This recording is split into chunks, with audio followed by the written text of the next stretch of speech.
Welcome, everyone, to Women of the Military podcast. I'm so excited. I forgot to ask how to say your name. Is it Aleha? Aleha. Aleha? That was on my list of things to do before we hit record. Did not happen. So thanks so much for being here. I'm really excited to have you as a guest on the podcast and to hear your story. So welcome to the show. Yeah, thank you. I'm so excited. So let's start with, why did you decide to join the military? Oh, man. So it's funny because I was raised by Army parents.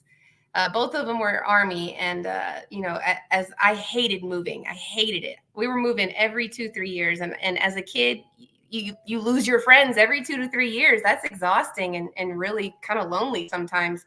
So I was very adamant, I'm never joining the military. I'm never doing that. So I graduate high school, and the morning after I graduate, my mom kicks down my door and says, "Get out." So I said, "Oh, well, I guess I have to go to the military because I don't got nowhere else to go." So that's why I went. I didn't have anywhere else to go, and it was the best decision I made. Wow. So you had no intention to join the military. You're like, that military life, it's horrible. I had to do that. I did not want to do it. And then you were like, well, I need something. Yep, basically. So, and then did you join the Army? I went Air Force, actually. Oh, okay. Yeah. So what? After Go talking to both my mom and my dad, they both said, "Yeah, you need to go Air Force. You can go Army if you really want, but you really should go Air Force." And when I went to the recruiting office, I never even made it to the Army recruiter. The Air Force stopped me before I even got down to the end of the hall. So it worked out. And so were you able to get in really quickly? Because sometimes it takes a bit of time before you can actually head out to basic training. I was out of there in maybe 3 weeks. It wasn't long at all. Wow, that is really quick. Yeah. And what year was it when you joined the military? 2001. Oh, okay. So what month was it? I joined in March. Okay. And I got to my first base in May, so right before 9/11. Yeah. Okay. Yeah. Okay. So you got to the recruiting station. The Air Force was like, "Come in here," and then 3 weeks later you were out. Did you pick your job? Did you go in without a career field designation? How did that all work out? Kind of. So they gave me a list of the things that I was eligible for. And based on my ASVAB scores, I was eligible for essentially anything that they had available. But as a 18-year-old kid, I saw those bonuses, those big dollars, and I saw a $12,000 bonus to go to ammunitions. And so I said, okay. And I joined it not realizing what it was, just because I wanted that 12,000. That's what 18-year-olds do. Yeah, they're like, "Don't you want this bonus?" And you're like, "Oh, yes, I do." And you don't ask any questions or anything. Yep. You're just like, "That sounds good." When I was looking at enlisting, I did the same thing. They were like, "Here's all the jobs with bonuses, and then there's other jobs." And I was like, "Oh, the ones with the bonus, that's the ones I want." Who doesn't want a bonus, right? Yeah. Yeah, especially when it's like $10,000, $12,000. That's a lot of money, especially when you're 18. To an 18-year-old? Oh my gosh, yes. And of course, I squandered it on all of the unnecessary crap that an 18-year-old would buy. Yeah. You mean you didn't invest it? No. Yeah, I'm just kidding. So, okay, let's talk a little bit. You went to basic training 3 weeks after you decided you were going to join the military, and you had just graduated high school, so you were really young, 18, yeah. So young. So, what was that experience like? Scary. I take that back, actually. It was very familiar and scary all at the same time because I was raised in that environment. So a lot of the ways that they were speaking to us wasn't intimidating to me because that's what I know. But it was also very, very scary and emotional. I actually cried when I put my hand up and swore in because it was that emotional for me. Yeah. I could see that with all the family history and and the culmination of like being where you were and about to start on this new adventure. And Yeah, yeah, it that was makes a lot of sense. fun. So after you graduated from basic, did you go to tech school? I did. I went to my first tech school was in Shepherd Air Force Base in Texas. Yep. So from Lackland to Shepherd. Yep. Just down the street. And what was that experience like? It was interesting. It was really interesting. So ammunitions, when I joined in 2001, it was still very much a male dominant environment. Females were maybe 5% of the population in that career field. So I was surrounded by men. I was usually the only female, and so that's a very, very different world than you're accustomed to, growing up as a female. Yeah. So how did you overcome that adjustment of being around all those guys and being in that type of environment? Well, I kind of learned how to blend in. I kind of became a part of the culture. The rough and tough and the grease is all over you every day. You're walking around just holes torn in your uniform because you're always out in the field. Um, and cussing like a sailor. I had no idea how to behave at that age. And it did not help that I was surrounded by a bunch of men all day, every day, acting like men do when they're with each other. Yeah. Yeah, and they forget that you're a girl because they're Yeah. just like, "Oh no, you're one of the guys," and you're like, "I mean, I am because I want to be, included, but still sometimes uh, it makes Yep. it a little." I didn't really want to hear that. I Yep. understand that. Yep. I'm sorry, I was in the room for that one. So after your tech school, you went to your first assignment. You said that was in May. Is that right? Yeah. Yep. And my first base was Tyndall Air Force Base in Florida, Okay. up near Panama City. Yep. And I feel like you just started your career and then September 11th happened. So we have to talk Mhm. about like what that experience was like. And so how like had you adjusted to living in Florida and everything was humming along and then boom, you Well, know, the, yeah, it was interesting because when I first got there, I was going through upgrade training the whole time. So I didn't actually do my job for a while. So I was doing all my training. I was learning how to do everything, and then 9/11 hit. So immediately they pulled me from my primary job and put me on patrol, and I did patrol until I left. So I never actually did my job at Tyndall because of oh all. wow. Yeah. Yeah, so they took you from you were learning like the hands-on skill, like you went to tech school, but then you have to learn how to, you know, Yep. your craft and learn more about it. And then they were like, "We need a body. Yeah, basically. Stand over here." Yep. So what was that experience like to go from like learning your job and training for something that you had signed up for and then being on patrol? How long were you on patrol? It sounds like for a long, long time. I was at Tyndall for about a year and a half, 2 years, something like that. Yeah. Yeah, it was a Yeah. long time. I didn't really think much of it though, honestly. It was just I did what I was told. I was very good at doing what I was told because I was raised by military parents. So this is Right. where I want you. Okay, that's where I'm going. So you didn't really think a lot about it. You were like, "This is what the military wants me to do, and this is what I'm gonna do." Yep, Yeah. Okay. essentially. That makes a lot of sense. I mean, especially from an army brat, you're like, "Okay, tell me where to go. I'll do it." Yep. And then I'm surprised you were only at Tyndall for a year and a half. What Mhm. is that normal that you move around that much in your career field? No, but I didn't know this at the time, and I actually became very savvy with this system later. I had accidentally volunteered for an overseas assignment.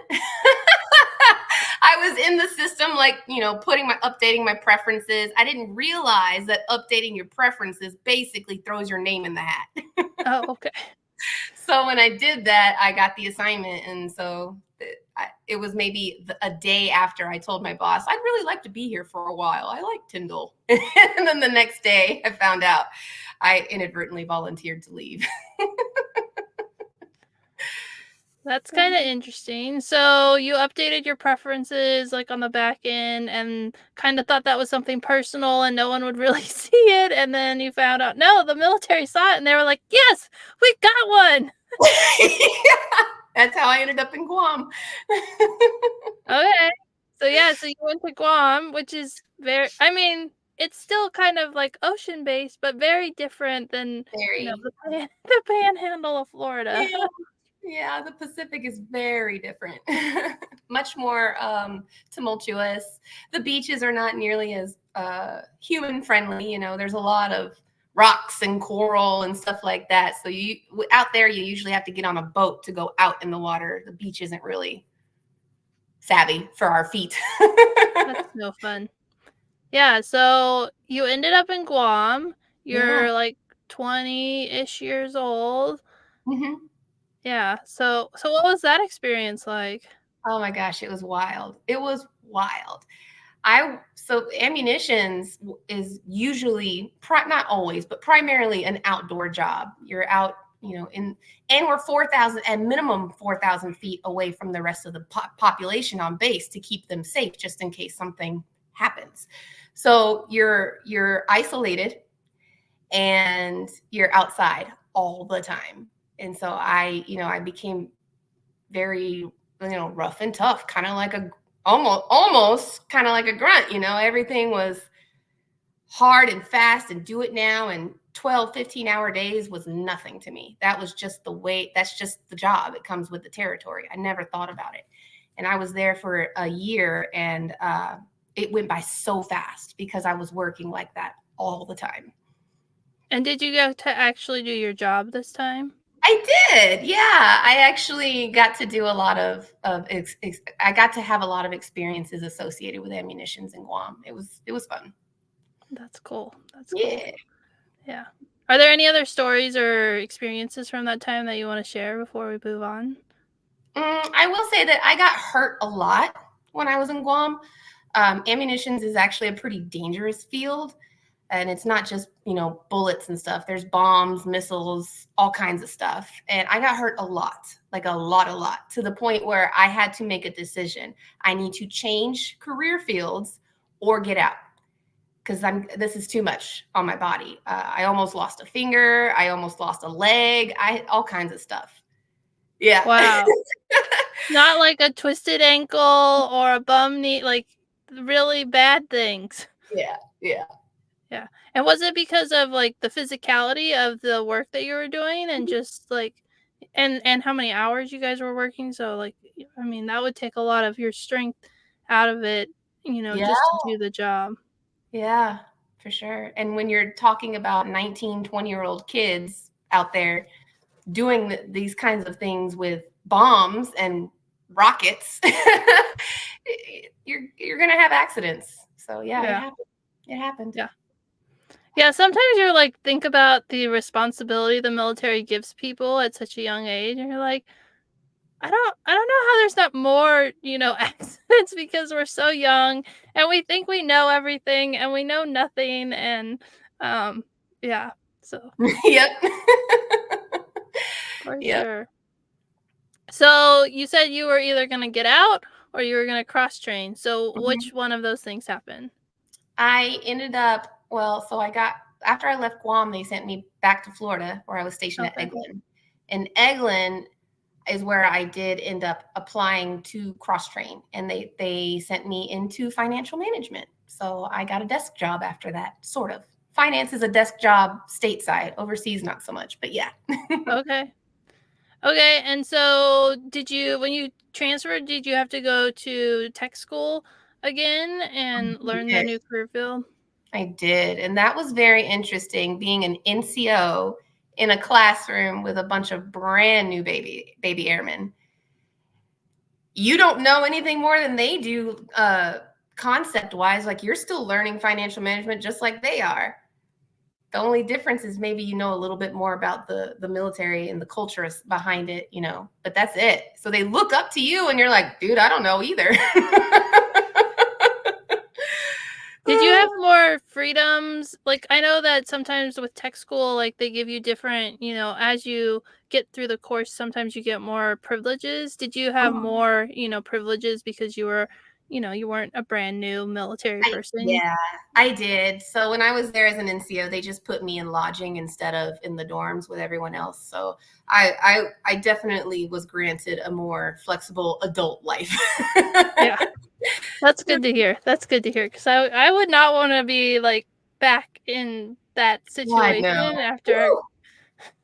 you're like, "Wait, Mm-mm. now I have freedom. What's going on?" Yep. Yeah. Yep. So, okay, so how long was that school approximately? Oh, Do that you was know? 8 weeks. It's shorter Okay. now, but at the time when I went through, it was 8 weeks. And then did you go back to Florida or did you go to another place?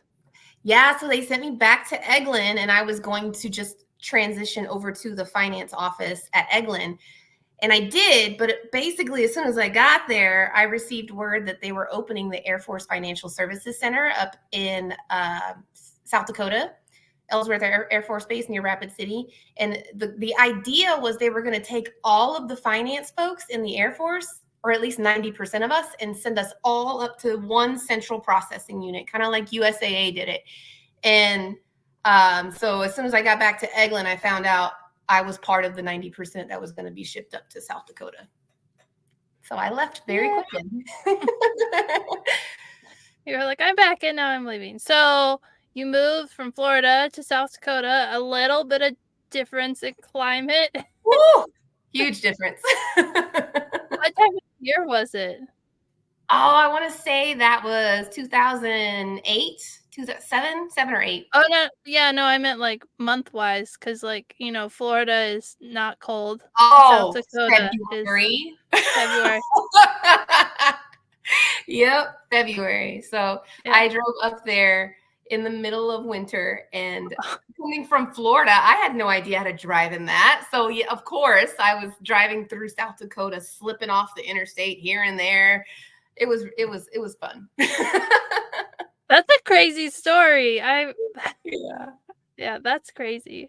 That's funny that they're like, "We're moving everyone to South Dakota, and we're not gonna wait till May, we're gonna do it right now in February." Like, whose idea was that? Did they not?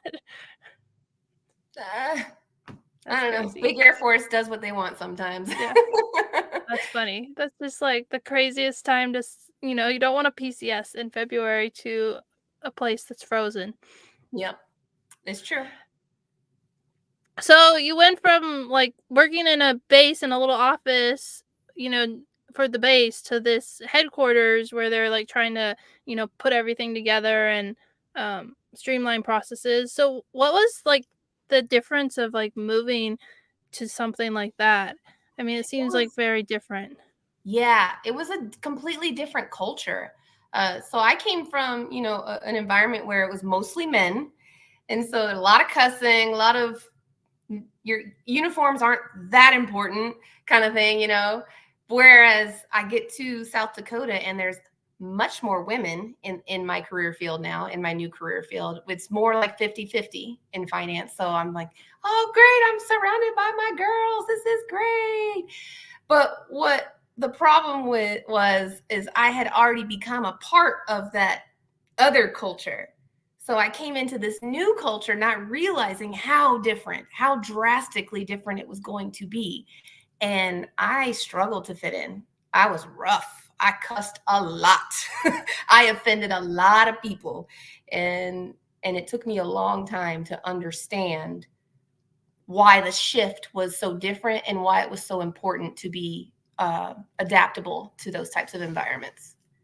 Yeah. I mean, people talk a lot about the transition out of the military, but that sounds like just a similar type of transition where you're like going from this really, hands-on work where you're, getting dirty, cussing, hanging out with the guys, and then you're in this pristine office environment where everything's prim and proper, and you're like, this is not the military I was in. And so that's that makes a lot of sense, and Yeah. yeah.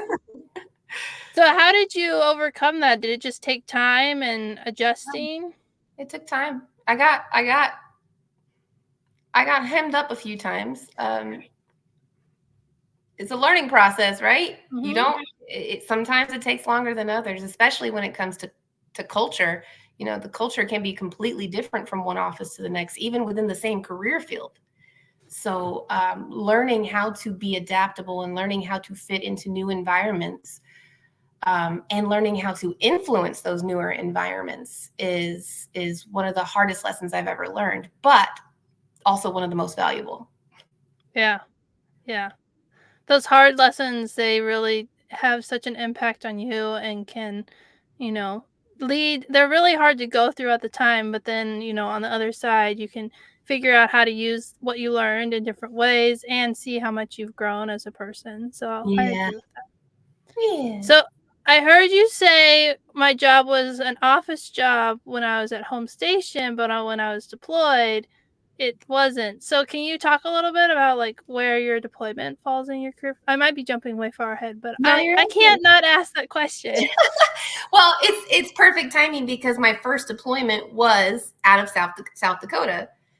But so finance, it's a desk job stateside. But when you deploy as an airman, you're usually like a TCN, third country national escort, or as an NCO, you usually go as someone that carries a backpack full of cash and a gun by themselves and goes from location to location, and you're usually with a unit that's like I went with the SEALs once, and you go with different units. You're usually the one finance person with a bunch of other people traveling, and it's called a paying agent. I usually don't say that just because most people don't know what paying agent means, but that's the title.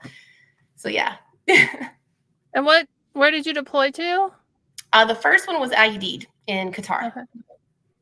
That just sounds so crazy. You're like, I have a backpack full of cash and I'm supposed to Mhm. pay the contractors and Yep. yeah.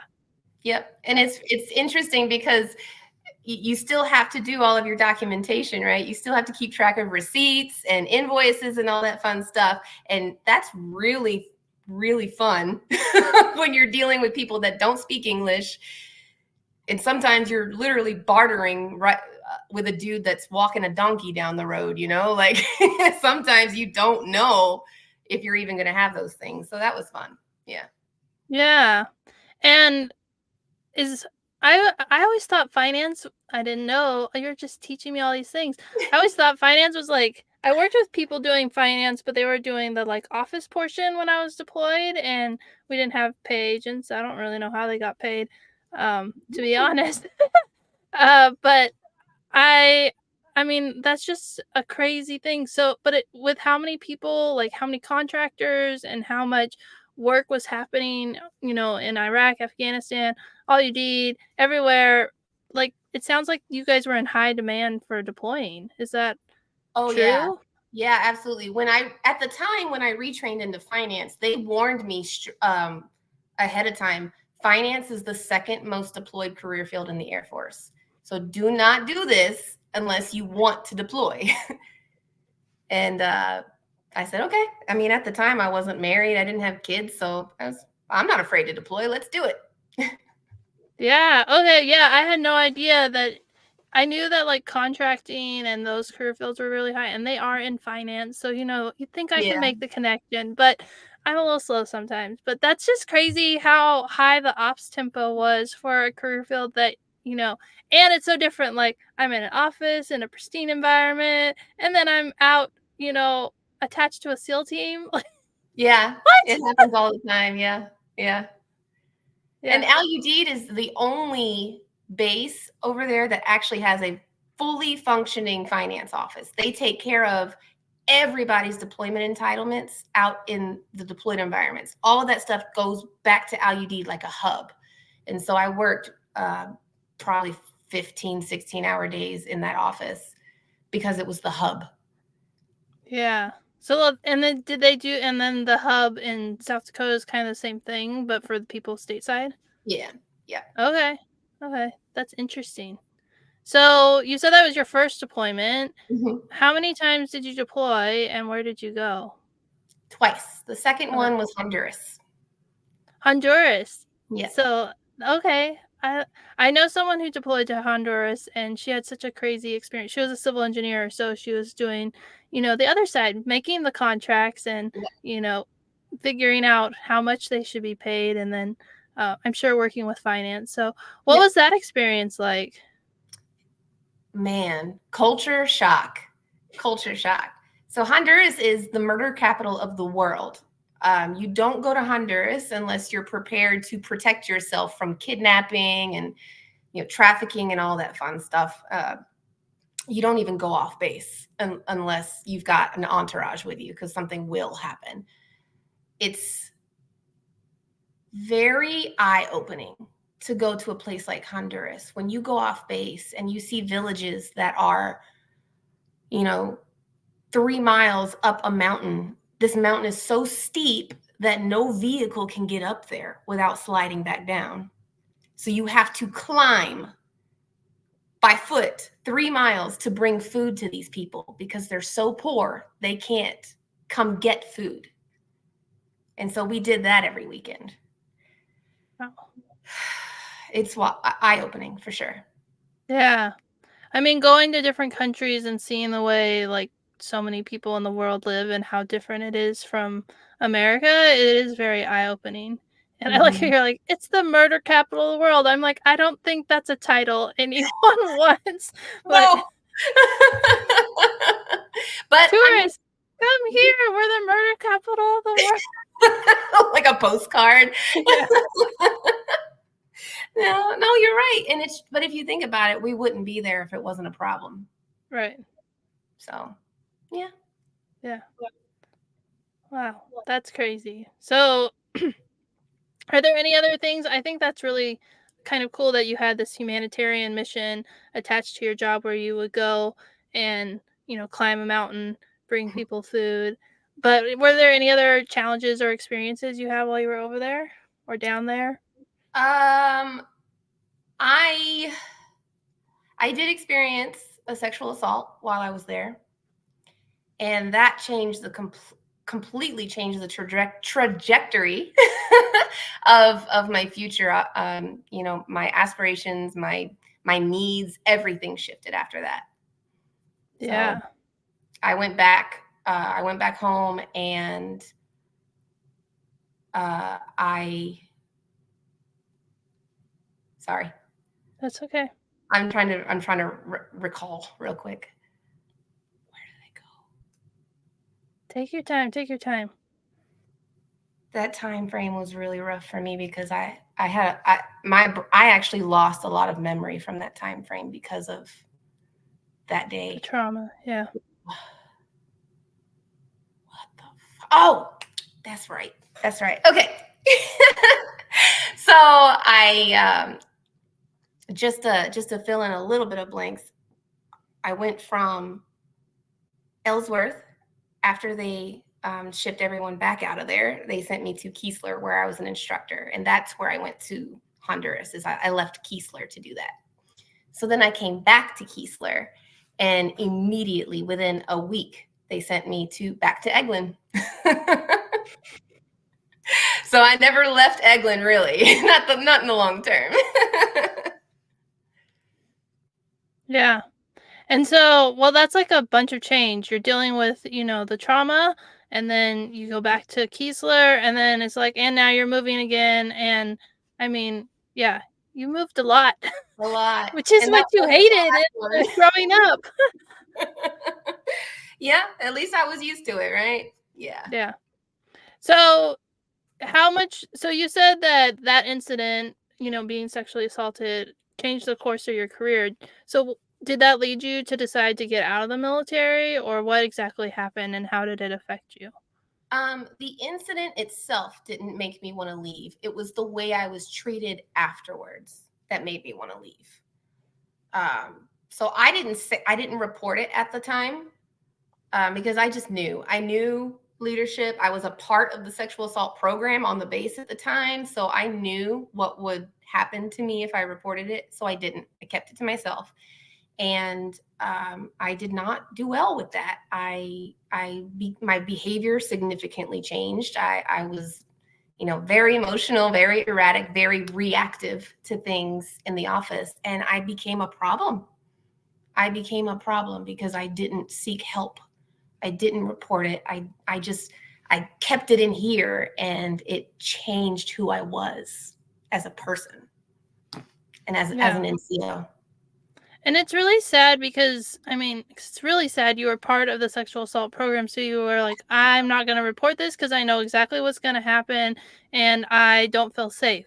And Yep. when people don't feel safe to report, when things like that happen, it creates an environment where those things happen, and then you don't feel safe, you don't talk to anyone, and it's inside of you, and you're like, I'm not thinking about it. It's not a problem. It's in a box, but it's changing you as a person and affecting you in ways, and people on the outside don't know what's going on, and sometimes they don't ask the right questions. So, yeah, Yeah. so that would be really hard. I can understand that. I dealt with trauma from my deployment. It wasn't related to sexual assaults, but I didn't talk about it, and I just put it in a box and didn't talk about it, and it just kept eating me alive and was really challenging, and so Yeah. mental health is so important. So Yeah. important. Yeah. Yeah. So I'm sorry to hear that happen, and I'm really want women to be able to talk to people and for this to change. And I know that there's a lot of work and advocacy being done, but there's still a lot of work to do because everyone should feel safe. Everyone should be able to tell, you know, s- report something that happened and not have to worry with how they're going to be treated, because so many women have talked about the assault or the rape was, traumatic, but the real trauma was how they were treated afterwards. Yes. Yeah. Yep. Every time. Yeah. Because they felt like they were stabbed in the back again over and Yes. over, and they didn't have that support that they needed. Yeah. Yeah. So, did you decide on your own to leave the military, or was it something that okay. Kind of. There was a little bit of a trigger. So I went back to Eglin, and I was only there for, I think, 2 years, not long at all. And I received word that they needed a resource advisor over at Hurlburt. So they sent me over to Hurlburt, and I started working as a resource advisor and a first sergeant and an exercise planner for it's a school for like the top tier officers. So like the top 1% can only they can get into this school, and they're trained to basically be the most elite of the elitist of the aviators. So I was a trainer. I was a first sergeant. I did the resource advisor stuff. I did everything. We were in the sky some nights. I was in the ground some nights. It was wild, and that was a wild 2 years. Yeah. But And at while the end Oh, there, go ahead. okay. But while I was there, I was still dealing with all the trauma. My personality was, it was demonstrating things that somebody that knew that wasn't me, probably should have said, "What's going on? What happened to you?" No one ever asked those questions. No one ever asked why this top performing NCO is now all of a sudden a piece of crap. Nobody ever asked those questions. And I kept feeling more and more alone, more and more depressed. And then I actually became suicidal at one point.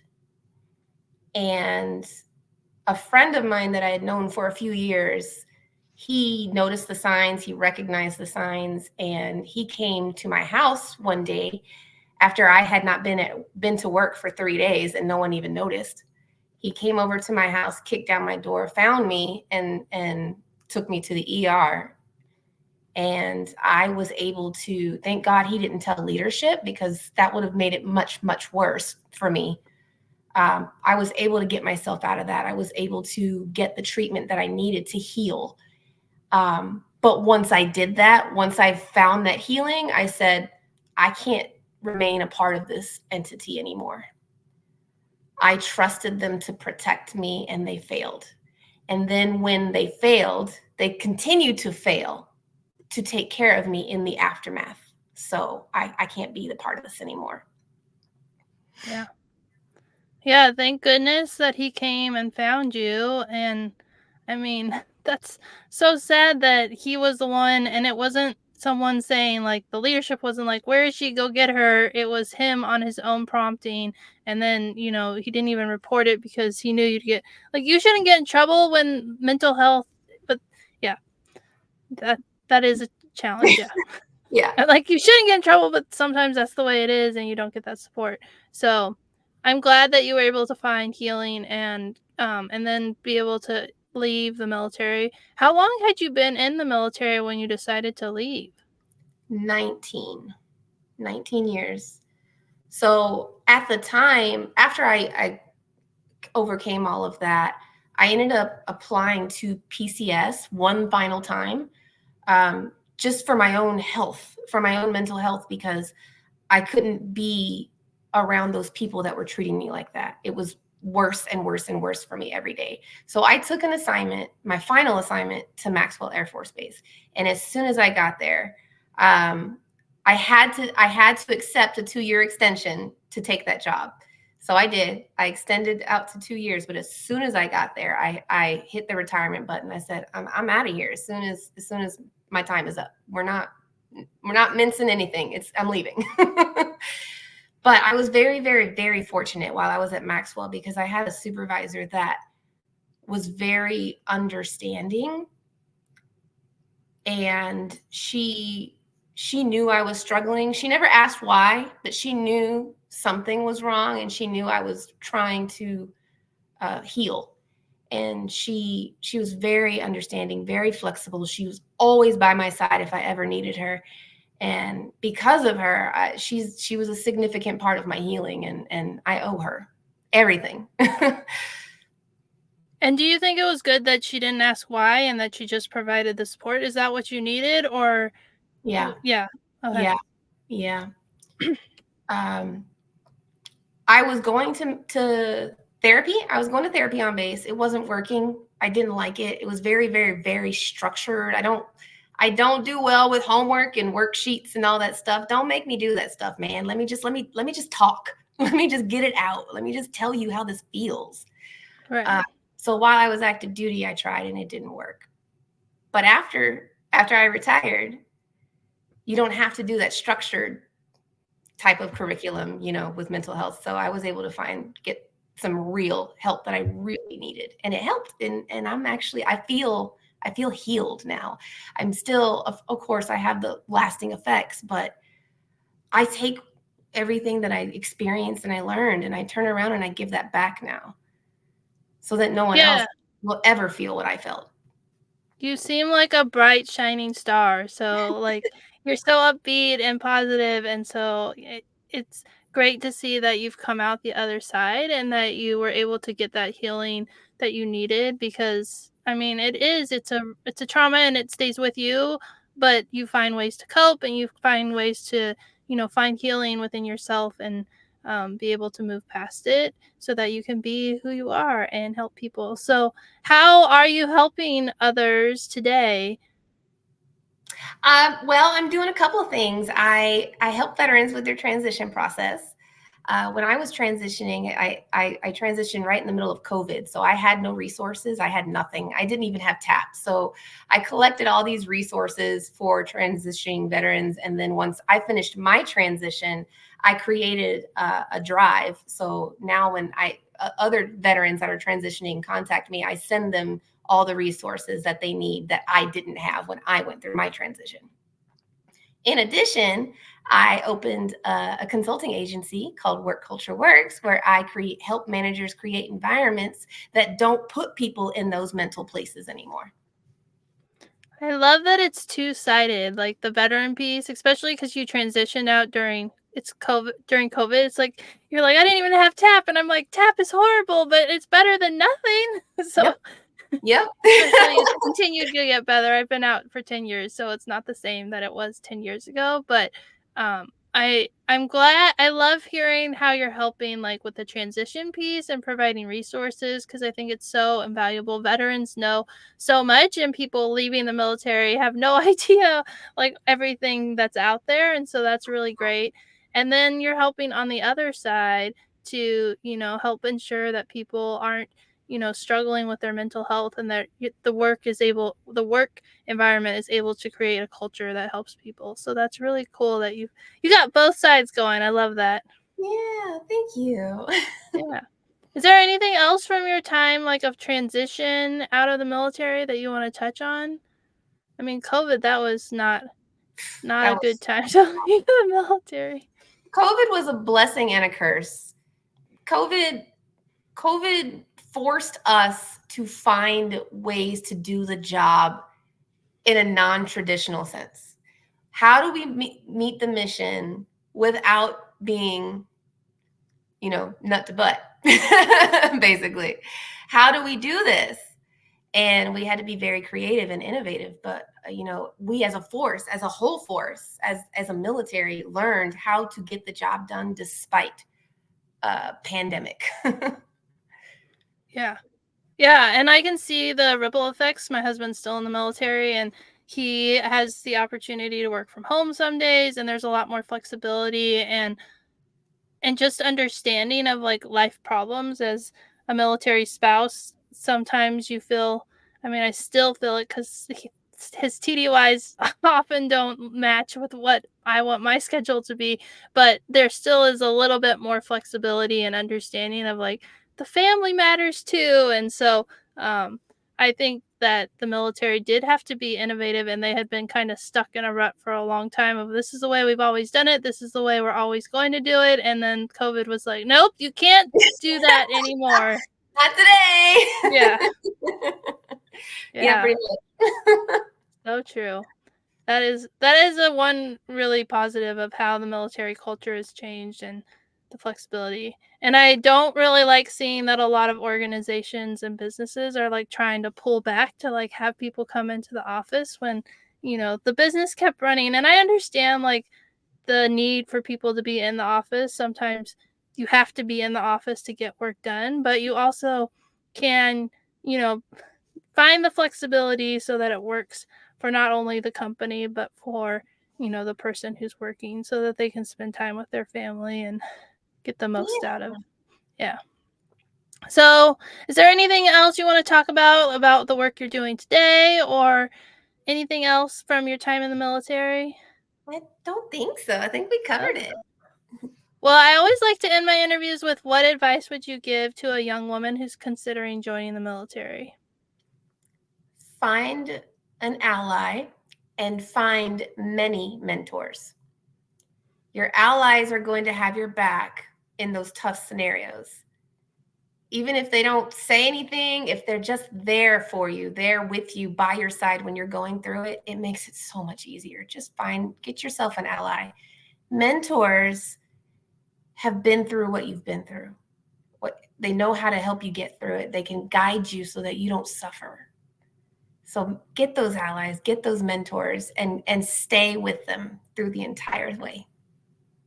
I love that. That's great advice. And I created a mentorship program because I think mentoring is so important. And when I was in, I didn't know where to find mentors. And so if you are listening and you want to be a mentor, or if you want to be a mentee, you can go to the link in the show notes and sign up for that program. So thank you so much for your time, for your openness, for sharing your story. I really had fun getting to know you and hear your story.